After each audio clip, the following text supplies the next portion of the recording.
Shalom, selamat sore, selamat hari Minggu, Bapak Ibu Saudara yang dikasihi oleh Tuhan Yesus Kristus.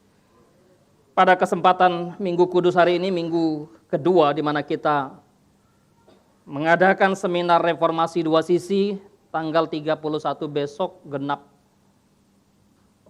ke 505 tahun reformasi. Bagi sebagian orang mungkin reformasi adalah sesuatu yang sudah usang, yang tidak perlu lagi diingat, tidak perlu lagi direnungkan, tidak perlu lagi dikumandangkan. Kalau itu yang terjadi dan dilakukan oleh gereja, maka gereja gagal memahami sejarah perjalanannya. Karena itu kita terus diingatkan oleh Tuhan bagaimana memahami, memaknai reformasi.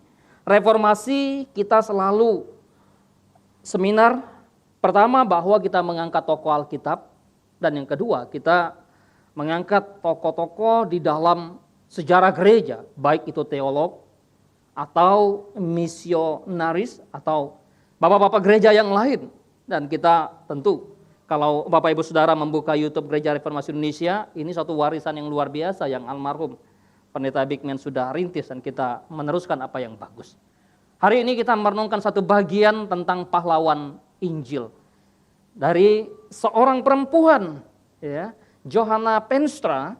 Maka ada beberapa bagian yang ingin saya bawa kita untuk melihat bagian dari perjalanan kehidupan misionaris ini. Pertama, satu bagian yang sangat dipegang oleh seorang pahlawan Injil ini dari Yosua pasal yang ke-1 ayat yang ke-9. Demikian bunyi firman Tuhan. Bukankah telah kuperintahkan kepadamu, kuatkan dan teguhkanlah hatimu. Janganlah kecut dan tawar hati, sebab Tuhan Allahmu menyertai engkau kemanapun engkau pergi. Jangan takut, jangan tawar hati. Bukankah Tuhan menyertai engkau? Kalau Tuhan menyertai engkau, kenapa mesti takut menghadapi pergumulan-pergumulan ke depan, termasuk isu misalnya, kalaupun ada isu, kondisi 2023 yang mencekam. Tadi pagi saya mendengarkan renungan atau khotbah dari almarhum Pendeta Bigman Sirait. Seringkali ketika kita diperhadapkan dengan satu penghiburan terhadap orang yang berduka, terlalu beriman kita. Menghibur, menguatkan dan meneguhkan. Tapi ketika kita ada di posisi yang begitu sulit, seringkali iman kita begitu tumpul dan bahkan kita layaknya orang yang tidak beriman. Hal yang kedua dari apa yang disampaikan di dalam Alkitab ini, saya ingin membawa kita melihat satu bagian lagi dari Roma. Tulisan Rasul Paulus demikian, pasal 1 ayat 14 sampai 17. Aku berhutang baik kepada orang Yunani maupun kepada orang bukan Yunani, baik kepada orang yang terpelajar maupun kepada orang yang tidak terpelajar. Itulah sebabnya aku ingin memberitakan Injil kepada kamu, juga yang diam di Roma. Itu Paulus katakan. Sebab aku mempunyai keyakinan yang kokoh dalam Injil, karena Injil adalah kekuatan Allah yang menyelamatkan setiap orang yang percaya.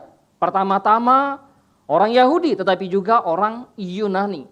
Sebab di dalamnya nyata kebenaran Allah yang bertolak dari iman dan memimpin kepada iman, seperti ada tertulis, orang benar akan hidup oleh iman.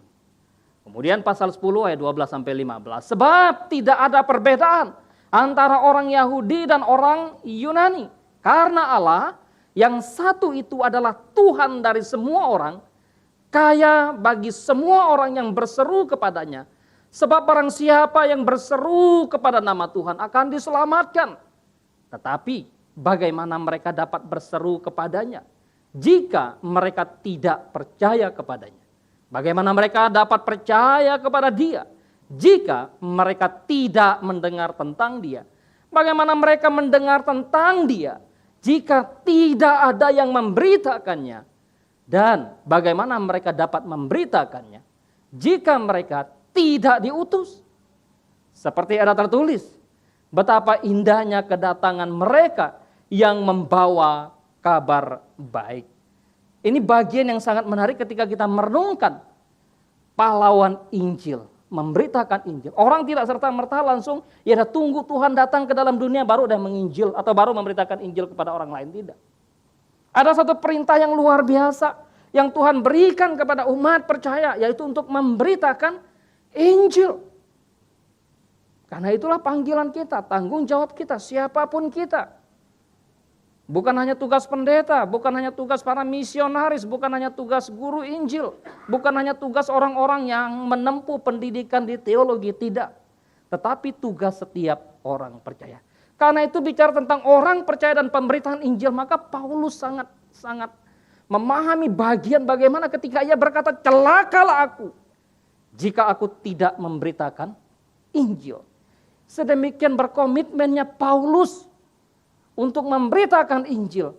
Dan Paulus melihat bahwa tugas pewartaan pemberitaan Injil sebagai kepercayaan yang diberikan Allah kepadanya. Injil adalah satu harta yang begitu indah, yang begitu berharga, yang begitu mulia. Karena itu Injil yang begitu berharga itu bukan hanya untuk diri kita sendiri, tapi juga harus dibagikan. Memberitakan Injil adalah satu tugas penting orang percaya, satu tugas penting gereja untuk mengenali di mana Allah telah menggunakan orang kudus untuk menyebarkan Injil, memberitakan Injil, dan memajukan pesan kerajaan Tuhan di muka bumi ini.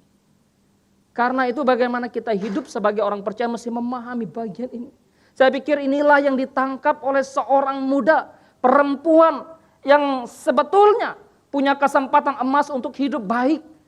Dengan segala kelimpahan, hidup yang nyaman, hidup yang mapan, tetapi meninggalkan zona nyamannya, lalu menjadi pemberita Injil. Siapakah dia? Johanna Penstra. Memang tidak terlalu dikenal oleh banyak orang. Maklum, barangkali dia adalah seorang perempuan. Tetapi jangan lupa, untuk pekerjaan pemberitaan Injil, baik laki-laki maupun perempuan, semua sama-sama punya andil, punya tanggung jawab yang sama, punya panggilan yang sama. Kalau kita membaca bagaimana Injil baik tulisan Matius, Markus, Lukas, maka kita bisa mendapatkan, melihat di sana. Begitu terpesonanya kita ketika seorang perempuan yang berjumpa dengan Tuhan Yesus di sumur. Seorang Samaria ketika dia sudah berjumpa dengan Kristus lalu kembali ke kota Samaria dan memberitahukan kepada orang Samaria bahwa saya telah melihat seorang bernama Kristus, yaitu seorang Mesias. Barangkali dialah Mesias itu. Ketika dia memberitakan Kristus kepada orang di Samaria, maka begitu banyak orang datang menemui Kristus pada waktu itu. Seorang bernama Johanna ini bukanlah seorang yang tanda kutip sedikit beruntung. Tidak, terlalu beruntung dia. Kenapa? Ayahnya bukan seorang pengusaha yang hebat. Ayahnya bukan seorang bisnismen yang banyak uang. Bukan. Ayahnya hanyalah seorang tukang kayu. Seorang tukang kayu tentu ya pasti ya, di zaman itu juga tergolong ekonomi menengah ke bawah. Sehingga bagaimana kehidupan mereka yang begitu sulit ketika ayahnya telah meninggal. Ayahnya ketika dia menyerahkan hidupnya kepada Tuhan untuk melayani Tuhan dan menjadi pendeta, tidak lama dia melayani. Hanya 8 bulan melayani sebagai pendeta lalu dipanggil Tuhan. Johanna dengan 6 saudaranya yang masih kecil tentu memerlukan satu sosok, memerlukan figur, memerlukan orang yang bisa menopang kehidupan mereka. Tetapi mereka tidak bisa berbuat apa-apa. Yang namanya kehidupan ada di dalam kedaulatan Tuhan. Sehingga bagaimana ketika mereka harus berjuang, ibunya yang begitu berjuang untuk membesarkan ke-6 anaknya yang begitu luar biasa. Yohana lahir 19 April 1894 dan meninggal 9 April 1933. Tidak terlalu panjang umurnya. Tidak seumuran saya. Saya sudah umur 40 lebih. Dia umur 30-an lebih. Sudah dipanggil Tuhan. Tapi karyanya begitu luar biasa. Kiprahnya luar biasa. Kegigihannya luar biasa. Karena itu di dalam bagian ini kita melihat bagaimana kehidupan yang begitu luar biasa dari seorang Johanna. Ketika dia sudah menempuh pendidikan, dia sudah menyelesaikan pendidikan dan punya kesempatan untuk bekerja, mencari uang, lalu punya penghasilan, lalu diharapkan oleh orang tuanya, diharapkan oleh ibunya barangkali untuk menghidupi keluarga, menjadi tulang punggung bagi mereka. Tetapi ketika dia hidup dalam kenyamanan, punya potensi untuk menikmati hasil dari pekerjaannya, uang yang dia miliki, dan tinggal di kota metropolitan, kota New York, maka bagi dia itu sesuatu yang luar biasa. Kesempatan bagi seorang anak muda ketika bisa tinggal di kota besar dan punya penghasilan tersendiri. Bukankah itu sesuatu kenyamanan? Wow, itu yang dinantikan, itu yang diharapkan bagi orang-orang muda. Tetapi tidak demikian dengan Johana. Johana tidak dikuasai oleh kekayaan, tidak dikuasai oleh kesenangan duniawi. Dia membiarkan hidupnya, memberi hidupnya untuk apa? Untuk berada di tengah-tengah pelayanan di gereja. Barangkali mengikuti persekutuan, ikuti kegiatan-kegiatan anak muda yang ada di dalam gereja. Itulah yang dia lakukan, mengisi hidup dan waktunya dengan kegiatan-kegiatan gerejawi. Bagaimana dengan anak muda zaman sekarang? Dalam tantangan yang begitu luar biasa. Ketika punya pekerjaan, penghasilan tersendiri sudah ada, menikmati hidup yang kemudian ya ada kesempatan itu, lalu seberapa banyak anak muda yang kemudian ingin mengikuti kegiatan-kegiatan gereja? Seberapa banyak kita anak-anak muda sekarang yang mau mengikuti kegiatan-kegiatan gereja? Barangkali itu sudah usang, itu sudah tidak zaman lagi. Kami sudah punya kemampuan, punya kebebasan, dan punya kenyamanan tersendiri. Tetapi tidak demikian dengan seorang Johana. Dia betul-betul mengisi hidupnya dengan mengikuti setiap kegiatan-kegiatan gerejawi. Sehingga di dalam kesempatan itulah bagaimana ada satu pertobatan khusus, secara khusus menjawab panggilan Tuhan di dalam kehidupannya. Menyerahkan hidupnya untuk menjadi seorang misi. Nggak mudah untuk menyerahkan hidup menjadi seorang misi, apalagi bagi seorang wanita. Tantangan, pergumulan yang akan dihadapi begitu berat. Kalau menyerahkan hidup untuk menjadi seorang misi di tengah-tengah perkotaan mungkin nyaman, aman. Tapi ketika dia harus menyerahkan hidupnya dan diutus ke daerah yang notabene-nya begitu berbeda, begitu jauh dari tempat di mana dia berada. Begitu bertolak belakang dengan kota New York di mana dia ada. Dia mesti harus pergi ke Nigeria. Ini sesuatu yang betul-betul membuat dia harus berpikir ulang lagi. Tetapi secara manusia, barangkali kalau kita zaman sekarang mikir dong gitu ya. Lu udah sekolah tinggi, lu punya penghasilan, lu udah kerja, lu udah nyaman. Lu tinggal di kota besar, ngapain lagi lu sono? Mau ke pelosok. Bagi sebagian orang, wah gila lu ya gitu ya. Ngapain? Tetapi tidak demikian dengan seorang Johana. Walaupun usianya belum memungkinkan untuk dia pergi. Karena baru 22 tahun pada waktu itu, lalu mesti harus pergi 25 tahun. Dia mesti harus mempersiapkan diri. Sehingga apa? Ketika orang tuanya, ibunya memberikan satu support. Ini kesempatan, ini sesuatu yang baik untukmu. Inilah yang menjadi pergumulan ibunya ternyata. Walaupun hidup mereka bukanlah hidup yang nyaman, tetapi figur seorang ibu bagi Johana ini cukup luar biasa. Tidak menghalangi dia untuk pergi menjadi seorang misionaris. Beda barangkali dengan ibu sekarang. Nak, pikir dong nak, kamu perempuan. Ya.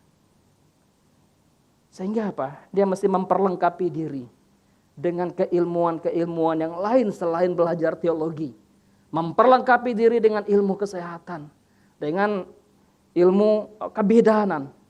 Ini sesuatu yang luar biasa. Memang di pelayanan di daerah misi atau di daerah-daerah terpencil, bagaimanapun bahwa kehidupan seorang hamba Tuhan itu kadang ya mesti harus bisa memberikan suatu pengobatan walaupun dia bukan seorang dokter.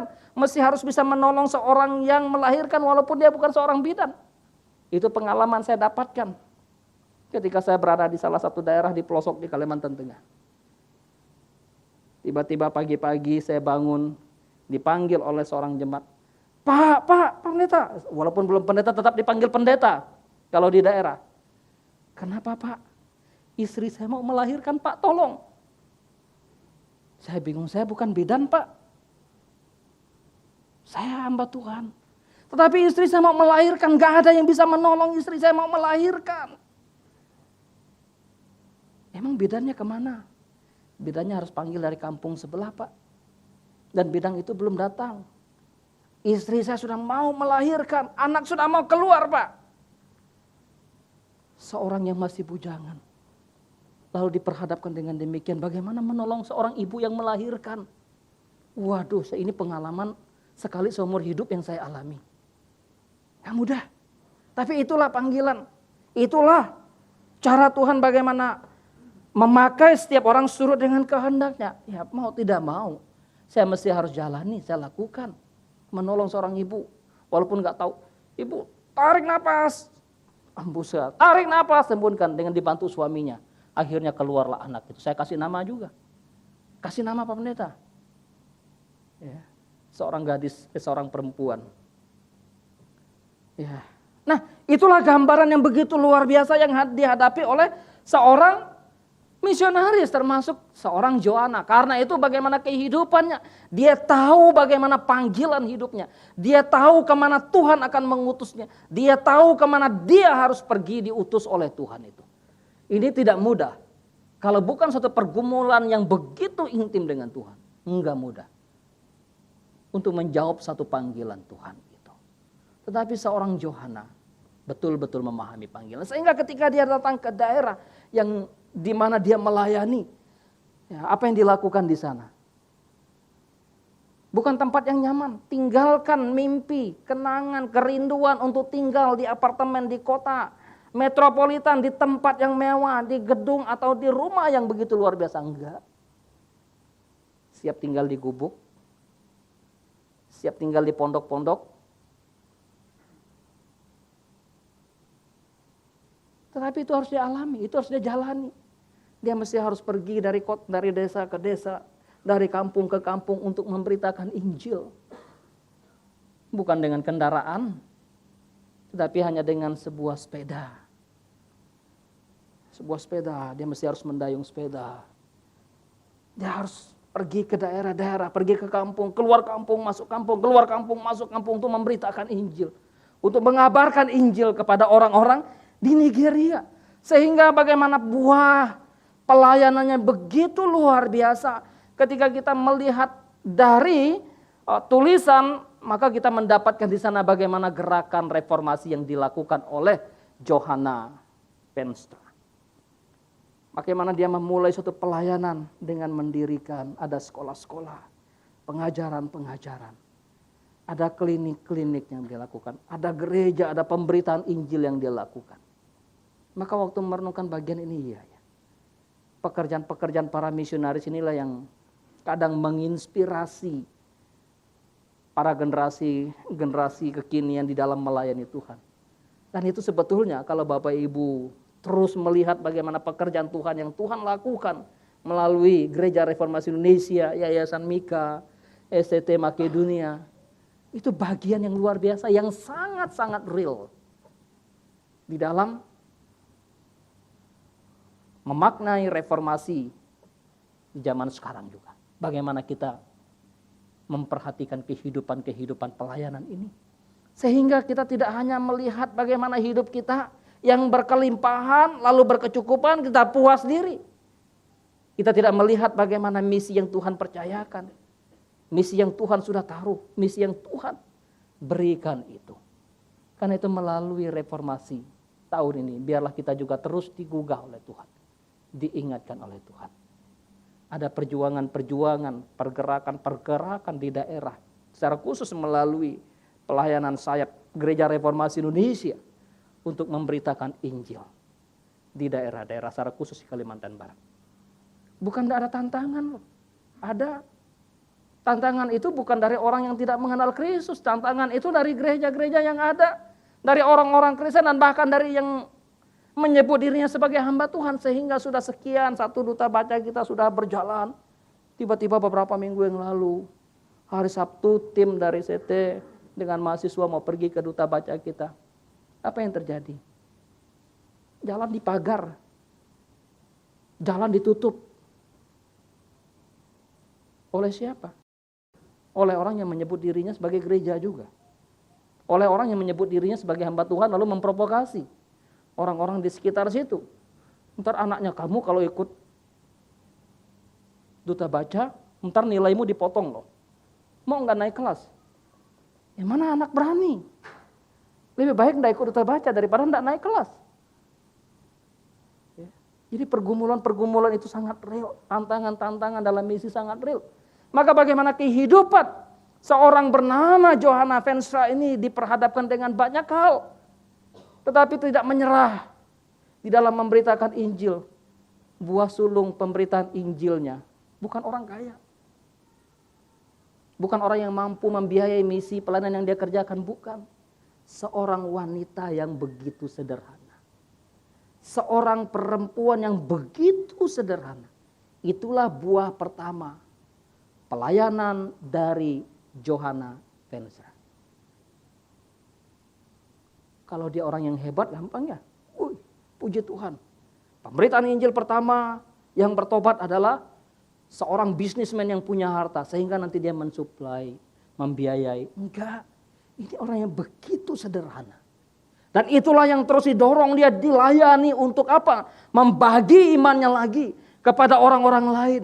Johanna tidak berhenti pada seorang perempuan yang sederhana. Dia justru mengingatkan kepada seorang petobat baru ini untuk terus semangat di dalam membagi imannya. Share-lah imanmu kepada orang-orang lain. Bagikan imanmu kepada orang-orang di sekitarmu. Dengan demikian bagaimana mereka melihat Tuhan. Mereka mengalami suatu perjumpaan yang luar biasa dengan Tuhan. Sangat mengagumkan. Buah dari suatu pemberitaan Injil itu. Betapa berharganya jiwa. Termasuk ketika jiwa itu hanya satu orang. Jadi jangan pikir bahwa dengan jiwa yang begitu banyak, wah kita puji Tuhan, hasil pelayanan luar biasa. Tapi jiwa yang satu pun Tuhan titipkan, Tuhan berikan. Kau harus layani. Bersyukurlah kepada Tuhan. Ketika Tuhan memanggil saya dan saudara untuk menjadi orang yang percaya. Dan boleh menjadi alat Tuhan. Di dalam memberitakan Injil Tuhan. Maka bagaimana semangat reformasi yang dialami atau yang dilakukan oleh Johanna Venstra ini. Dia mendorong orang untuk mendengar firman. Mendorong orang untuk mendengar Injil. Mendengar Injil itu penting. Karena itu Tuhan ingin bagaimana setiap telinga bisa mendengar Injil. Dia mendorong mereka bukan hanya sekadar untuk mendengar. Tapi juga hidup dalam ketaatan. Di dalam kehidupan hari-hari mereka. Dia rindu bahwa orang yang betul-betul dijamah oleh Tuhan, dibaharui oleh Tuhan, mengalami Injil Tuhan ini. Memberi pendengaran mereka kepada firman. Dan betul-betul hidup dalam ketaatan mereka. Di dalam kehidupan hari lepas hari mereka. Taat pada panggilan Tuhan. Sejauh mana kita mau mendengarkan firman Tuhan. Sejauh mana di era zaman sekarang kita betul-betul mau mendengarkan suara Tuhan melalui firman Tuhan, melalui Alkitab yang kita baca, kita renungkan, kita gali. Dan membiarkan Tuhan berbicara kepada kita ketika kita membaca firman itu. Ataukah sebaliknya, kita lebih banyak mendengarkan hal-hal yang menyenangkan telinga kita. Mendengarkan hal-hal yang kemudian mengkhawatirkan kita. Hal-hal yang kemudian membuat kita mulai jauh daripada Tuhan. Tetapi semangat Johanna ketika dia melakukan satu reformasi terhadap orang-orang Nigeria, maka dia rindu bagaimana orang yang kepadanya Injil diberitakan. Mereka mendengar, dengarkanlah Injil Tuhan, dengarkan berita keselamatan. Dengarkanlah anugerah daripada Tuhan. Kenapa ada reformasi terjadi? Reformasi terjadi ketika pemimpin-pemimpin gereja pada waktu itu tidak lagi mau mendengarkan suara Tuhan. Mereka lebih mendengarkan suara diri mereka. Mereka lebih mendengarkan bagaimana suara manusia di sekitar mereka. Dengarkan suara Tuhan. Sehingga ketika Martin Luther menggemakan reformasi, maka itu sesuatu yang tidak mudah. Tantangan yang begitu luar biasa. Hidup di dalam kebenaran Tuhan. hidup di dalam takut akan Tuhan. Itulah yang membuat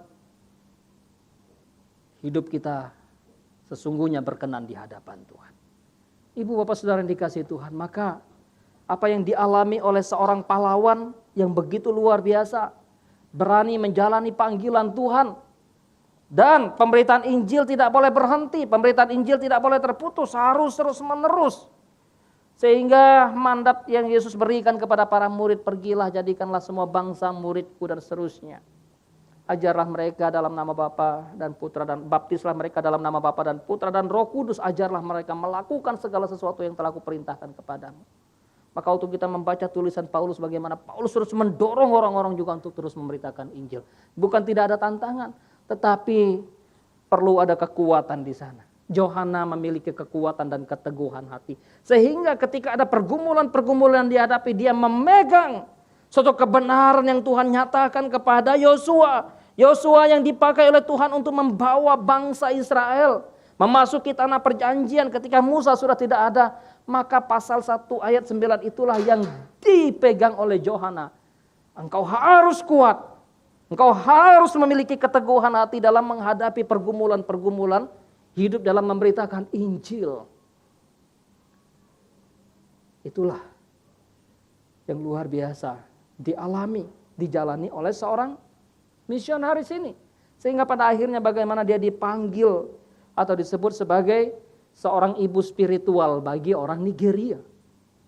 Namanya diabadikan menjadi sekolah tinggi teologi ya, salah satu misionaris ya, misi yang begitu luar biasa.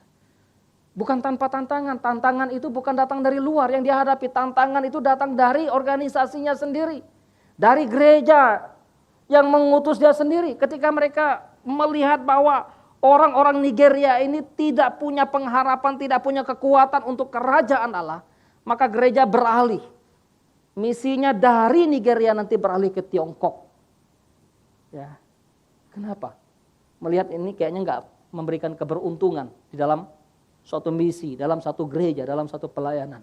Walaupun ada yang menganggap bahwa itu salah satu gambaran rasis yang terjadi, yang dilakukan oleh gereja barat pada zaman itu sudah mulai.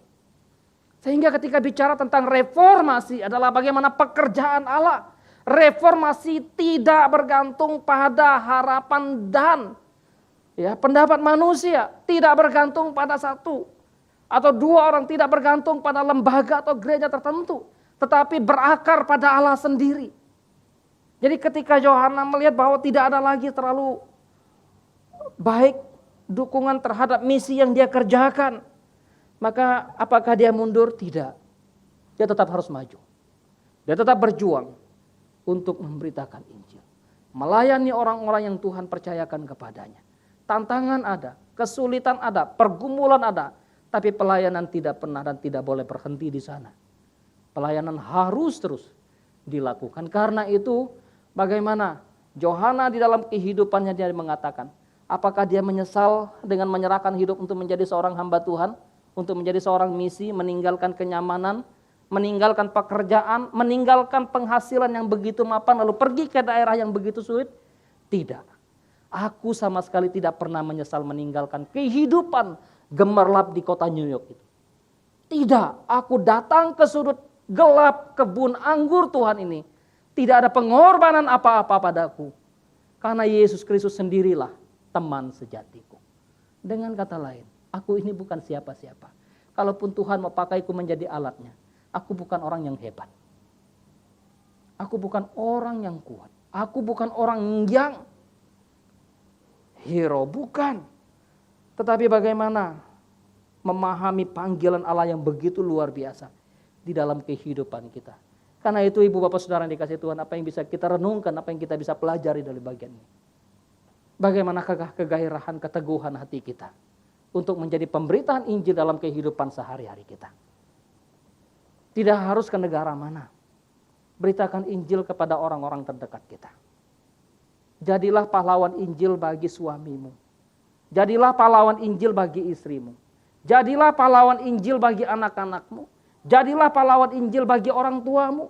Jadilah pahlawan Injil bagi orang-orang di kantormu. Jadilah pahlawan Injil barangkali bagi pembantumu, bagi sopirmu. Beritakan Injil lah kepada mereka. Jadilah pahlawan Injil bagi orang-orang yang kita jumpai. Saya selalu tanamkan kepada anak saya juga. Sharekan Tuhan Yesus, kebaikan Yesus, kasih Kristus kepada teman-temanmu di sekolah. Walaupun mereka Kristen, belum tentu mereka sudah betul-betul mengenal Kristus. Demikian juga dengan tanggung jawab kita, tugas kita. Mari kita menjadi pahlawan Injil. Bukan hanya bagi negara yang jauh di sana, tetapi bagi orang-orang di sekitar kita. Adakah kita hati untuk memberitakan Injil pada mereka? Mungkin tidak lewat kata-kata kita. Kalau bisa lewat kata-kata, yes. Tapi bagaimana kita memberitakan Injil lewat kehidupan kita, lewat perbuatan kita, lewat tingkah laku kita. Karena kita ini surat Kristus yang hidup. Paulus katakan, ya, orang lihat Tuhan yang hidup dalam kehidupanmu melalui hidupmu dan hidupku. Sehingga kita perlu bagaimana menyaksikan Kristus dalam kehidupan keseharian kita. Orang-orang di sekitar kita mengenal kita. Oh, ternyata dia orang Kristen ya. Barangkali karyawan kita akan mengenal kita. Oh, ternyata begitu ya. Pimpinan seorang Kristen, bos seorang Kristen. Oh, ternyata begitu ya karyawan seorang Kristen. Oh, ternyata begitu ya keluarga seorang Kristen. Mari kita beritakan Injil. Mari terus belajar untuk terus mengasihi jiwa-jiwa yang ada. Untuk tidak berhenti berhitung. Belajar terus. Dan saya pun terus belajar untuk tidak berhitung dan tidak berhenti di dalam melayani Tuhan. Pasti secara manusia karena kita tergiur. Kita punya pikiran tek gitu ya. Memperhitungkan segala sesuatu. Tapi kembali lagi, iya, ngapain saya berhitung sama Tuhan? Bukankah Tuhan tidak pernah berhitung ketika ia datang ke dalam dunia dan menyelamatkan aku orang yang berdosa ini? Sekarang kita masih hitung lagi. Waktu saya sudah berapa lama ya saya pakai untuk melayani Tuhan ya? Uang saya sudah berapa banyak saya keluarkan ya? Pikiran saya sudah berapa banyak saya berikan ya? Kontribusi saya sudah seberapa lama ya?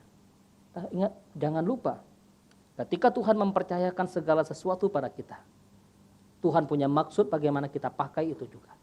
Untuk memuliakan Dia. Untuk melayani Dia. Legasi apa? Warisan apa yang akan kita siapkan? Yang akan kita lakukan di dalam kehidupan kita sebagai orang percaya. Yohana seorang yang muda, tergolong muda, seorang perempuan, tapi meninggalkan satu warisan iman yang begitu luar biasa bagi negara Nigeria. Karena itu bagaimana kita mewariskan iman kita, pelayanan kita. Kita belajar bagaimana tidak ada kata yang terlalu cepat atau terlalu lambat untuk Tuhan memanggil kita untuk menjadi pemberita Injilnya. Mungkin kita akan berkata, Pak, saya sudah terlambat untuk menjadi saksi Kristus, memberitakan Injil.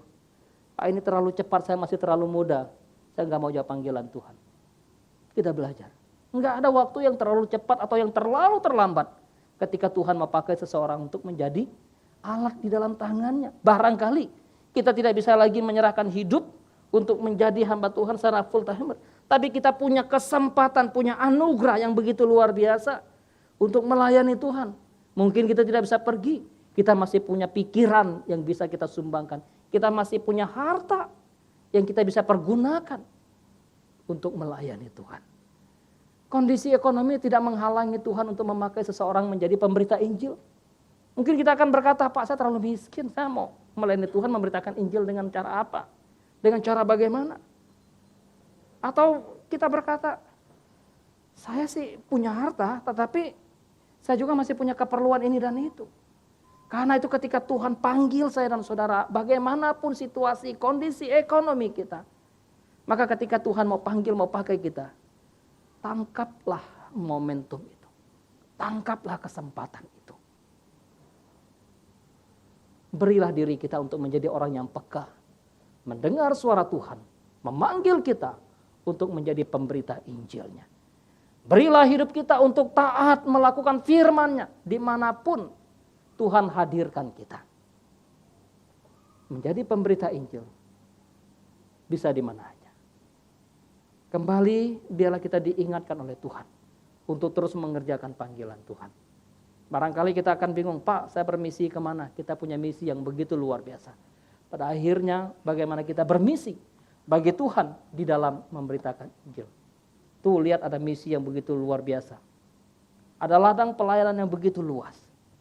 Yang Tuhan berikan kepadamu. Yang Tuhan tunjukkan kepadamu. Adakah hatimu di situ juga? Waktu saya merenungkan bagian ini, ya. Terlalu banyak ladang pelayanan. Terkadang kita hanya memikirkan dan ribut dengan sesuatu yang sebetulnya tidak terlalu berguna. Tapi kita lihat, mari lihat jiwa-jiwa yang Tuhan berikan. Kita gereja Reformasi Indonesia, gereja yang tidak terlalu besar, tapi punya pelayanan ladang yang begitu luas. Siapa yang harus mengerjakan itu? Haruskah orang lain Tuhan pakai? Haruskah orang lain yang Tuhan panggil dan Tuhan utus ke sana? Tuhan berikan kesempatan untuk kita. Selagi kita punya waktu, punya kehidupan, punya kesempatan. Ada anak-anak PAUD, SD, SMP, SMA, dan bahkan ada mahasiswa sekarang di STT Makedonia. Memberitakan Injil, ada media yang Tuhan pakai. Mari bersama-sama Bapak Ibu jemaat yang dikasih Tuhan, bergandengan tangan, melayani Tuhan, memberitakan Injil Tuhan. Kiranya Tuhan tolong kita, Tuhan pakai kita untuk menjadi alat dan saksi bagi kemuliaan nama